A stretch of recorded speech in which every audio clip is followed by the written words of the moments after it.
Hakadosh Boker Or Masechet Sotah Daf Gimel Amud Aleph Lag, right? We're getting close to Lag Bomer, yeah. So 33a1, 33. We're going to start on the last line where it says Lema Kasava Rebbe.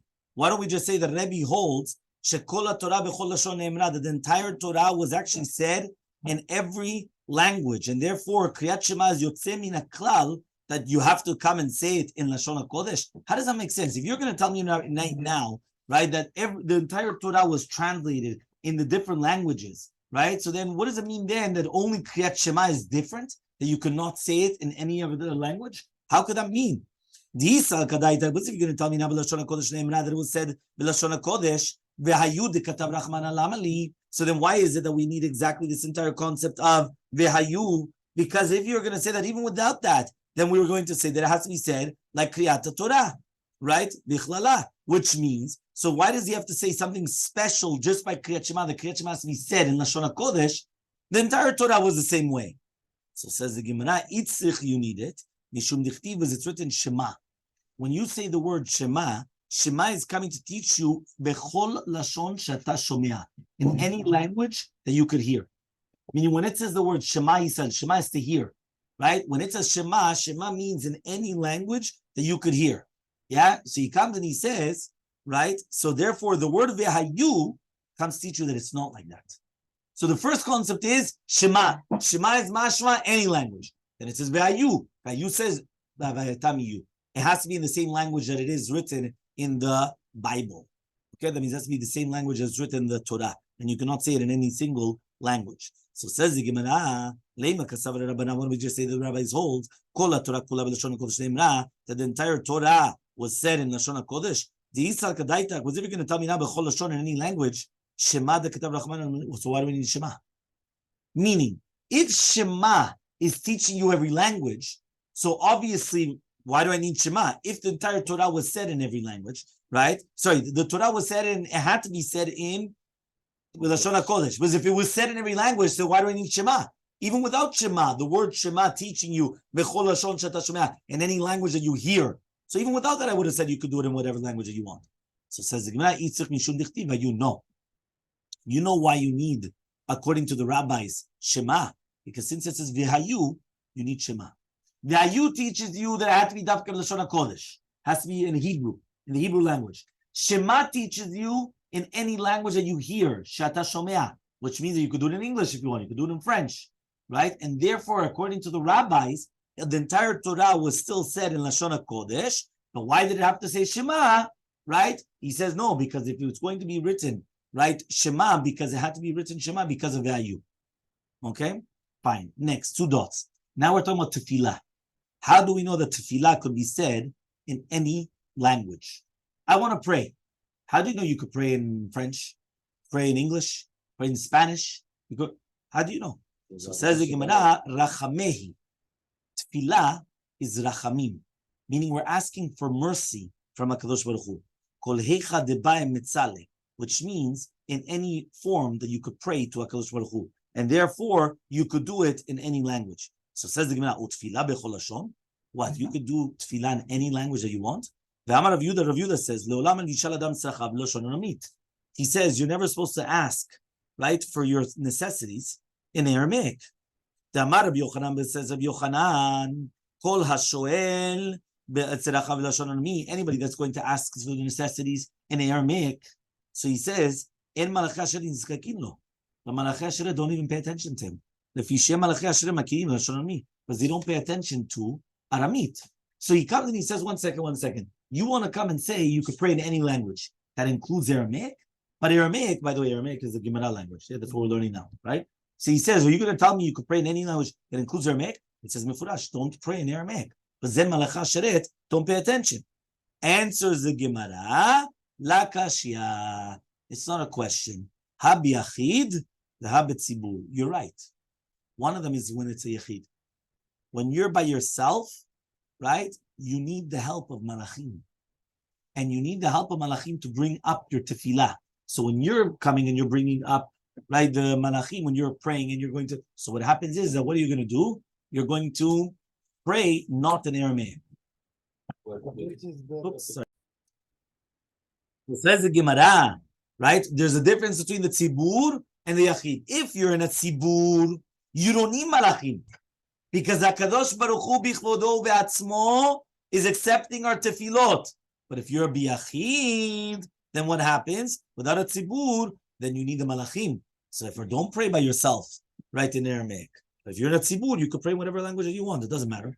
Even though you should know there is a chokhmat shlomo in Siman Kuf Aleph and Shulchan Aruch when he's talking about saying Amidah in your own language. There he comes and he says, right, that you should never pray in another language other than Lashon HaKodesh. He wants to say that the entire concept of the tefillah, right, every single language has its own angel, ministering angel that brings up the tefillah. Our ministering angel is Michael, and therefore that's the Lashon HaKodesh bringing it up. And then but again, when we're talking about without going into the high up, things, what's brought down is again tefillah b'tzibur. Technically, you could pray in any tefillah, but you don't need a malach. You don't need nothing, right? Hashem is right there. Hashem is in the tzibur, so you could pray in whatever language that you want. If it's biyachid, you have to be careful. So the Gemara asks, are you going to tell me the Malachei Asheret do not know Aramaic? We learned in the Braita, Yochanan Kohen Gadol, Shama bat kol, mi bet kodesh hakodashim shu omer, he heard a bat kol, right? This is talking about Yochanan Kohen Gadol. Okay, remember Yochanan Kohen Gadol, he was the during the time of the Chashmonaim, and he heard, right, a bat kol, a heavenly voice saying, Shama bat kol kodesh hakodashim shu omer, natzchu talia, right? The azlu lagacha krava lantochya. Yeah, that the tzirim, right? Talia is like the lads, right? The young people. The young people, they won, right? Nitzachon, they won the war, but they went to fight against Antiochus, right? Which that's in the city of the Yevanim. So he says, V'shuv ma'aseh b'Shimon HaTzadik. Shimon HaTzadik, that remember, he was also Kohen Gadol for 40 years, that he heard the bat kol from Kodesh Kodashim. Shehu Omer, right, that he said, Betelat Avita. That's Batel Min HaOlam, that Chayil. What does that mean? Right? Rashi says it's like the Chayil is Anshet Tzava, Avita. Right? So he comes and he says, it's like the Avodah. So he comes and he says, Damar Sana Laita Lechala. That he said that Soneh, right? Shamar Soneh Lavi Hechal, and Ne'erag Gaskalkas, and the king of Yavan was killed, right? Ubatru Gzerotav. And his decrees were annulled.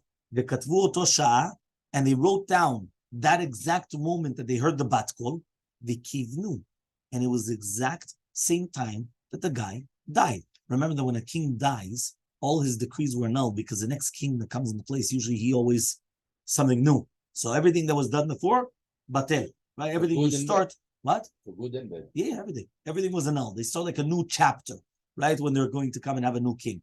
So what happens is that here, he heard it and it was in Aramaic, he wrote it down, exact moment. It was in Lashon Arami. So one second, usually this bat kol is through a malach. So what's going on then? So the Gemara answers, if you want, you could answer, bat kol shani. A bat kol is different. The lashmue avida. That it's in order to tell people what's happening. So since the malach, which is in charge of the bat kol, is sent to tell people what's happening, he has to say it in what? In Aramit, in order that they understand what he's saying. However, though, right, if it's going to be the other malachim, they don't know it. That's going to be answer number 1. Answer number 2, if you want, you can answer number 2, Gavriel Hava. It was Gavriel HaMalach. The Amarmor was more says, Ba Gavriel v'limdo shivim lashon. Gavriel came and he taught Yosef HaTzadik in Mitzrayim 70 languages. So he knows all 70 languages, but not every single person comes, and not every single malach knows, right, all 70 languages. I will say, I don't remember now where it comes from. I don't know if you remember if it was a Shuta Ramah, but somebody actually brings it down, that really be'emet, because it's a stira, because the Gemara Masechet Shabbat says that there's a man damar that says that even they know what you're thinking. And then another shita says, no, they don't know what you're thinking. It's only Hashem knows what you're thinking. So, but according to, what does that mean that they don't know? So I heard once, I think it was brought down there in that shoot, I think it was brought down, that really be'emet, they know Lashon HaKol, they know Aramit, because Aramit, the Gemara says, that the Torah was given in Lashon Aramit. That's why when it says, Unkelu, it was mamash, it was from HaKadosh Baruch Hu. But the thing is that it's like a break off of the Lashon HaKodesh. It's like, I don't know if you ever saw this, right? Whenever you have, I saw this personally. Sometimes you come and you have, right, people that are French, right? They come from France. They go to Montreal and it cringes their ears because they hear how they distort the language. So they're like, hey, what's going on here? So like, it's like, it hurts. It hurts. Exactly. They don't speak French. You understand? So what happens is, but they have to prove that they speak French. So therefore, in France, it says stop on the stop signs. And in Toronto, and in Montreal, it actually says arrêt. Much like that. So Keilu, they have to show that they're French, even though they're not really French. So they're Keilu, you understand? But the people that actually speak French, it hurts their ears when they hear it. So the same thing, it comes with the Malachim, right? It comes with the Malachim, the exact same thing. Meaning that since it hurts them to hear, it's because it's like a distortion of the Lashon HaKodesh. So for them, it's not that they don't understand. They understand, but they purposely don't want to hear it, right? They purposely don't want to hear it. You understand? And that happens a lot of times. Birkat Hamazon. When we're talking about Birkat Hamazon, yeah, it comes and it says now like this. How do you know that you could do Birkat Hamazon, right, in any language? So he comes and he says like this. He says, Tichtiv ve'achalta ve'savata uverachta et Hashem Elokecha b'chol lashon she'ata mevarech. You ate, you were satiated, and you blessed, right, your Lord, right, your God, right? B'chol lashon she'ata mevarech. What does that mean? For the fact that the mitzvah could do in any type of language that you could bless Hashem. So if you see from here that you could bless, which one? It's a contradiction. What edut? When we're talking about the Shavua of edut, which means that I come and I say I didn't know any testimony about what you're talking about, and then I testify falsely because really bad, I swore falsely because really bad, there was some type of testimony that I didn't know about. Tichtiv, as it says over there, when it says v'shamia kolala, shamia is any language. So therefore, any language you could make this oath of Shavuot ha'edut, even though you did it in English. And a person said he swears that he didn't know anything about this testimony, that's already going to be in any language, and therefore it's going to be a problem. Because he swore falsely that he didn't know testimony, and he really didn't know testimony. The next one was Shavuot HaPikadon, right? You come and you give somebody a collateral. You give them, watch this over for me. Then I come in and say, give it back. What are you talking about? I don't know what you're talking about. Wow, what are you talking about? No. I swear I don't know anything about what you're talking about. He swore, Shavuot HaPikadon. Then obviously it was false. So he says, Atya techeta mishvuat ha'edut. It's a gzera shava.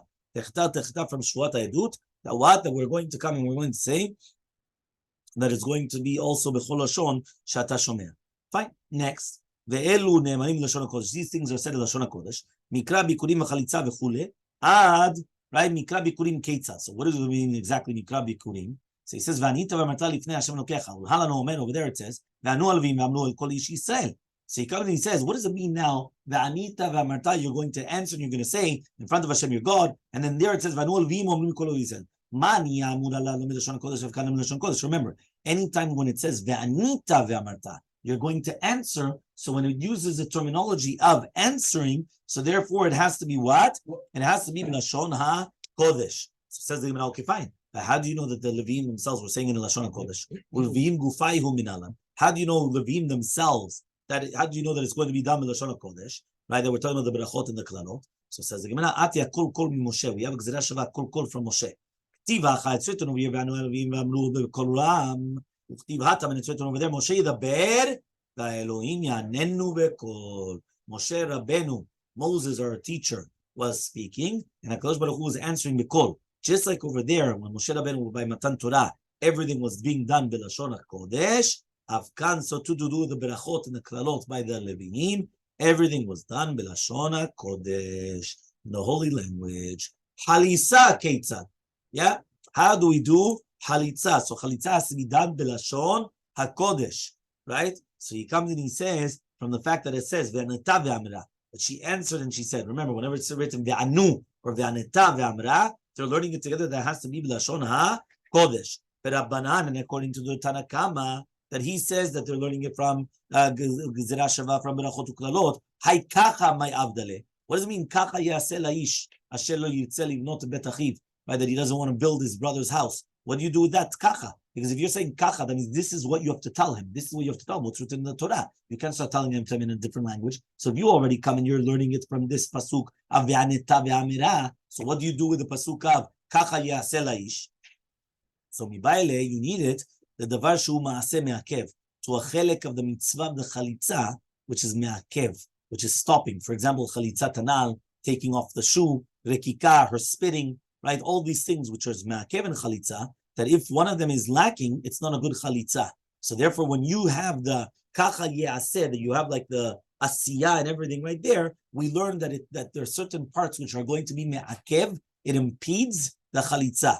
Rabbi Yehuda, and according to Rabbi Yehuda, how does he know that all these actions also impede chalitza? So he learns it from Miko kacha. What does that mean? It says in the Torah, ko kacha. What does that mean? This is something like extra. What does it mean? And therefore we can learn two different things, right? So the Torah could have said, also the asiyah is like everything which is written here. And the Rabbanan, according to the rabbis, what does it mean kacha? Ko kacha. They don't hold that. It could have said, ko ya'aseh la'ish hazeh. Ko and kacha. Well, what do you come and say? No, it could have used the terminology ko, and the fact that it says kacha is teaching you that this is what it has to be, all these actions and impede. Ko kacha. He doesn't like this concept of ko and kacha. 33b. Rabbi Yehuda, and according to Shitat Rabbi Yehuda, what does he do with ve'aneta ve'amira? Right? Well, if he's going to learn it from ko kacha yaseh laish, so what does he do with ve'aneta ve'amira? So he says, that we have to teach the Leviim, right? B'lashon HaKodesh. We have to teach them Lashon HaKodesh. That way they could tell us over the brachot and the klalot and everything. Okay, so says the Gemara, fine.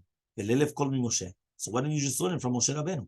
If it was written kol, right? So just learn from Moshe Rabbeinu. Moshe Rabbeinu, right? It says Moshe yidaber v'elohim yanenu v'kol. So over there it says that it was done b'lashon HaKodesh. Also by the Leviim, it should be done b'lashon HaKodesh because of kol. So says the Gemara, aniya niya gamir, kol lo gamir. Rabbi Yehuda, he only had a masoret for ve'anu, meaning aniya. He didn't have a masoret for kol. Remember, a gzera shava, you cannot judge it on its own. I can't just come and do a Sefaria or a word search or all these, like Bible codes, whatever it is. I'm going to find two words and I'm going to say, listen, I have two words together, I'm going to make a gzera shava. It doesn't exist. A gzera shava is not like a kal v'chomer that you could judge a kal v'chomer from your own. The gzera shava has to be done that you received it from your rabbi. So therefore, Rabbi Yehuda, he learned aniya. He learned the gzera shava, ve'anu, or ve'anita, whatever these things, but he didn't learn the gzera shava of kol. So because of that, that's why he didn't bring it down.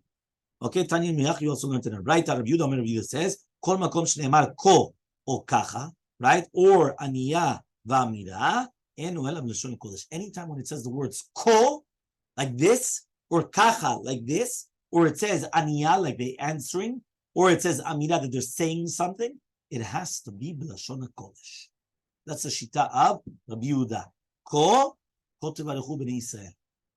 Birkat kohanim has to be done b'lashon kodesh. Why? It says ko tevarechu b'nei Yisrael. This is the way that you're going to bless Israel. How do you bless Israel? Yeah, it has to be done b'lashon kodesh. Next, kacha. חליצה. ככה יעשה האיש הזה, שלא יוצא לגנוב בית אחיו. ענייה ואמרה, הלווים, וענו הלווים אמרו. So you see from here the what? That all these things have to be done בלשון הקודש. Next, two dots. ברכות וקללות כיצד. How do you do the ברכות and the קללות? כיוון שעברו ישראל את הירדן, once the Bnei Yisrael passed the Jordan River, and then it explains about Hagrizim, Hareval, half Bnei Yisrael one side, half Bnei Yisrael on the other side, the Kohanim and the Levim in the middle with Aaron, Schule. Taru Rabbanan, we learned in a Braita. Halohem ma be'ever Yarden, me'ever Yarden va'elach. What does that mean? We're talking about from the west of the Jordan River, right? These are words of Rabbi Yehuda, which means the Simanei Hagrizim and Hareval were told to Bnei Yisrael when they were on the east side of the Jordan River. And that's why it says Be'ever Yarden, the kavanah is from the Ma'arav of the Yarden. Okay? Acharei derech mevo hashamesh, right? It says Makom shachama zorachat. We're talking about here, mevo, right? It comes to say that from there the sun is coming up, which is the Mizrach. The sun always comes up in the east and it sets in the west. So therefore, when it says Be'ever Yarden, it means that the Ma'arav the Yarden, Archek Mitzad Mizrach. Right? Because Achareh means that it's far away. Okay? Be'eretz HaKananiya Yoshev Ba'arava. This is going to be Har Grizim V'Areval. Shoshvim Ma'im Kutim. There's a Kutim, they're coming and they're dwelling on Har Grizim and Har Eval. We know that Har Grizim was where they were actually, the Kutim, that was like their stronghold, right, on Har Grizim. Mula Gilgal. What does it mean Mula Gilgal? Samuch La Gilgal, close to the Gilgal. So the truth is, if you look at the bottom, you have a picture. You have there where it says Har Grizim Areval, according to Rabbi Elazar, you have the Gilgal, Yericho, okay? And then you have on the top left where it says Har Grizim Areval, all these things. You see it? Okay, fine. So it says Etzel Nemore Shechem. It's by Shechem. So for just like Elon More over there is talking about by Shechem, so too also here is talking about by Shechem. Okay, so Amar Rabbi Elazar Yosef says Rabbi Elazar Yosef, Bedavar Zeh Ziyafti Sifrei Kutim. Right? I showed with these words, I actually showed that all the Sfarim of the Kutim are false. Right? Why? Because basically Elon More, which is brought down by Har Grizim and Har Eval, is Shechem. Amarti lahem, I told them, I told them, you guys falsified your documents. Says why? Because you guys are saying, right, that Elone More is Shechem. We also say the same thing. But we learn it from Gzera Shavah. How do you guys learn it? Meaning the Kutim don't hold of Torah Shebal Peh. The oral law. Gzera Shavah is oral law. So how in the world do you know, right, that Elone More and all these things is by Shechem? For us, it's a Gzera Shavah. Makes sense. But for you guys, what do you say? So Rabbi Elazar says, Halohema be'ever Yarden, samuch le'Yarden. The e me'ever Yarden and ve'elach, but this is going to be further down. Haloktiv, it's already written, when you're going to pass by the Yarden. So it's mashma, the actual day that they actually pass by the Yarden, they're putting the stones on Har Eval and everything. So it comes out that Har Eval and Har Grizim, right, are very close to the Jordan River. They're right beside each other. However, though here he comes and he says it's makom shachama shokat. It's where they're actually going, it's setting the sun. So it's in the west. Be'eretz Kanani, eretz Chivihu. This is the land of the Chivi. Hayoshev Barava, Balo Benanim Gvotin. He says, what do you mean Hayoshev Barava? It's in between the mountains, between mountains and valleys. Lo Barava, right? So he comes and he says, yeah. So he comes and he says like this. He says, it's a question. Mula Gilgal, also Gilgal. They didn't see Gilgal. The Gilgal is too far away. So he comes and he says, right? What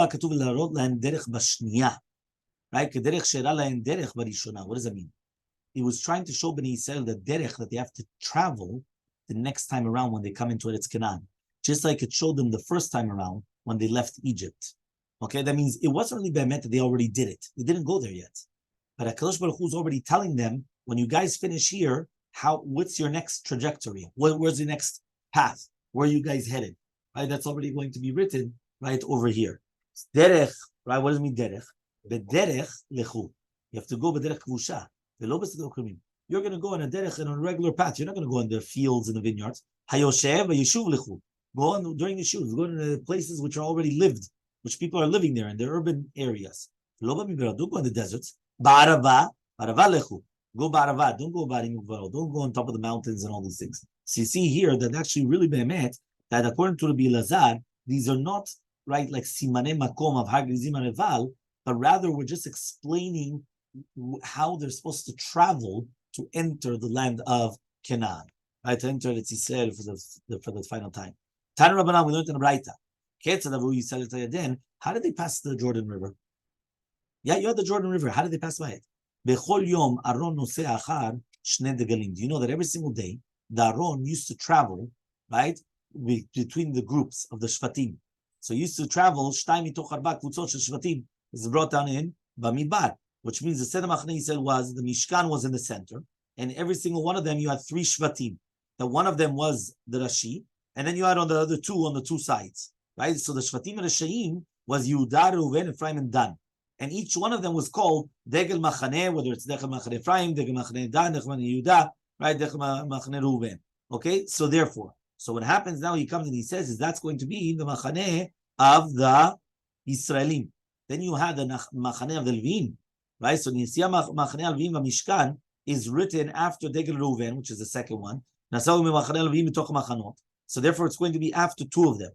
Okay, meaning you have two different machanes, and then you have the Aron. The Yom today, which is the day which was they were going to cross the Jordan River. Nasat Chila, the Aron went first.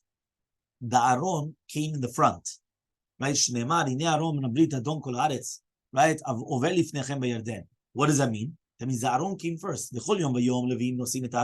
Every single day, the Leviim were carrying the Aron. Hayom today, the Kohanim were carrying it. It wasn't anymore. This was the Kohanim, right? Shneimar says, Tanya, we learned in the Braita, Rabbi Yosef says, there were three places where the Kohanim actually carried the Aron HaKodesh. When they passed by the Jordan River, when they made a siege on Yericho, and then they took down the walls of Yericho, when we brought it back to the Kodesh Kodashim, the Mikdash that Shlomo Melech came and he built. So after it came from the Mishkan, Shiloh, until there during the time of Eliah Kohen, that was also going to be that the Kohanim were the ones that they were actually carrying it. And we continue with Hashem tomorrow.